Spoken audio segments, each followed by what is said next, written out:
جنرال، من يومين رئيس الحكومة السابق سعد الحريري ومن خارج لبنان أصدر بيان استنكر فيه المجازر التي تحصل في حما. اليوم أنتم موجودين بالحكومة، شو تعليقكم على تصريح مثل هيدا؟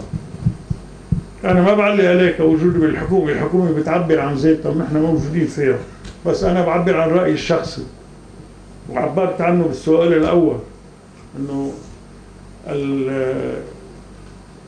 اللي صار عدة مرات، المرة الماضية كمان صار في انفلات ووصل لحد المجزرة الطائفية. كمان الحكم منه متفرج، هاي القوى المسلحة الداخلية والخارجية كلها لتأمن أعمال يلي غير قانونية. هلا بينت النوايا كثير سيئة بسوريا، صار في دستور جديد عم ينعمل، قانون الأحزاب بيسمح بتعددية الأحزاب، صار في حرية الإعلام. Keep It Honest tonight begins with a terrible, terrible truth and the grotesque lies being told about it over and over again. The truth tonight is stark and simple. The people in Baba Amr, the neighborhood in the Syrian city of Homs that's been under attack now for weeks, those people are now entirely at the mercy of the regime that has been trying day after day and week after week to murder them, to kill them. They've been targeted by the heaviest weapons of war, even though there's no war, only killing. In the words of a man who just escaped from the city, who just saw all of it happening, what's going on in Baba Amr is, quote, the medieval siege and slaughter of civilians, the medieval siege and slaughter. The lies, meantime, from the Assad regime do not stop. The Syrian Foreign Ministry issued a statement today that pretty much left us speechless.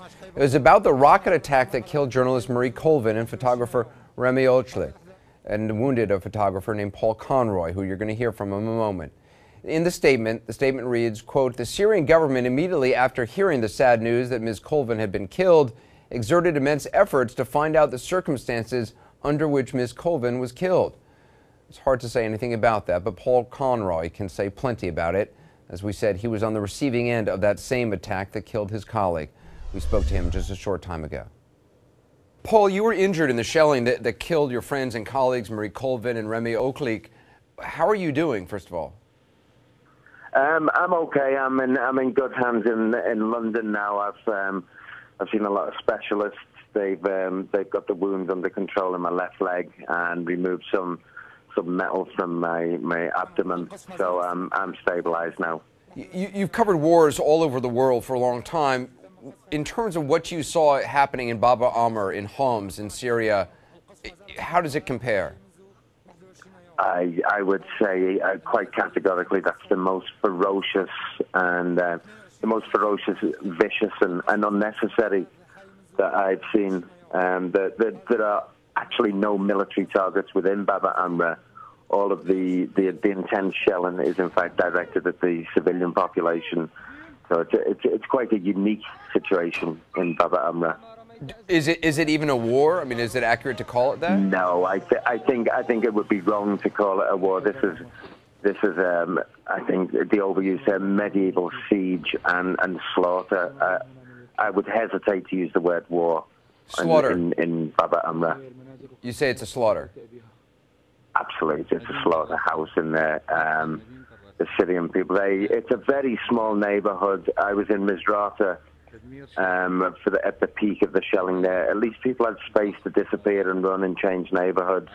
In Baba Amr, there is nowhere to run. The area is ringed by snipers, so any attempt at leaving the neighborhood is met by accurate sniper fire.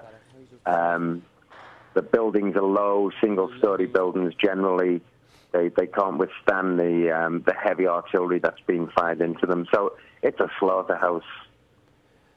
In terms of what's going to happen now, if Free Syrian Army forces have left, as they said they have, and the military, the Syrian regime is able to just move in and take control of the area, as it seems they have, what do you think is going to happen?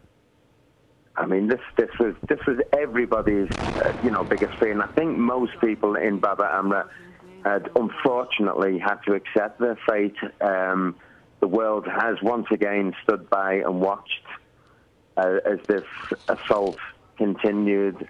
I think now people have turned to their gods and have accepted the fact that they will probably end up dying. That's the general feeling of the place they were preparing. preparing to die. When I was rushed out of the place, I think most people accepted that the West, nobody was coming to their help, and they were prepared to go to their death. And now, unfortunate. Now Syrian forces are free to go house to house, apartment to apartment, and seek whatever revenge they want. And there's really no one there anymore to document it. No international correspondents and even locals with access to YouTube cameras and uploading things on YouTube. Absolutely, Anderson. That unfortunately now, that was a line of defence to a point. That the fact that this could be documented, and maybe, hopefully, the presence of photographers and journalists, both Western and Syrian, held a modicum of security. But now that's gone, this will continue in the dark, undocumented, and I fear that the opportunity will be taken to exact the revenge. These people withstood and had the tenacity to stand up to a regime that was intent on slaughter. Now the cameras have gone. We can only imagine the horrors that will unfold in Baba Amr. I fear to think of what's going to happen to them people now. And the final thing, I believe it's important to confront their lies constantly, because otherwise they go unanswered. The Syrian government is also now saying that they were actually trying to help you and other wounded journalists leave Baba Amr, but it was the insurgents who refused to let you leave. Once again, Anderson, we're looking at it's a pathetic attempt at lying. If that's the best I would go face-to-face on television with any of that Syrian regime and challenge their lies. That's an open offer to the Assad regime. If they want to face me on a one-to-one interview, I will refute their lies face-to-face. If they give me a visa, I will come to Damascus and refute their lies. That's an open challenge to the Assad regime. If they're that confident, I will travel back to Syria and we can have it out face-to-face. Well, we would like to get a visa too and travel back with you. Paul Conroy. Yeah, if you can arrange that, then I'll go with you and we'll confront this regime on their lies. Well, they no longer come on my program. We've called them on their lies a few too many times, but we keep asking. So listen, Paul, I've never met you, but I have such respect for what you've done, and I'm so sorry for the loss of Marie and your friends and your colleagues, and I'm glad you're back and alive and speaking out, because you're one of the few people who's witnessed the murders and the slaughter. So thank you. Thank you, Anderson.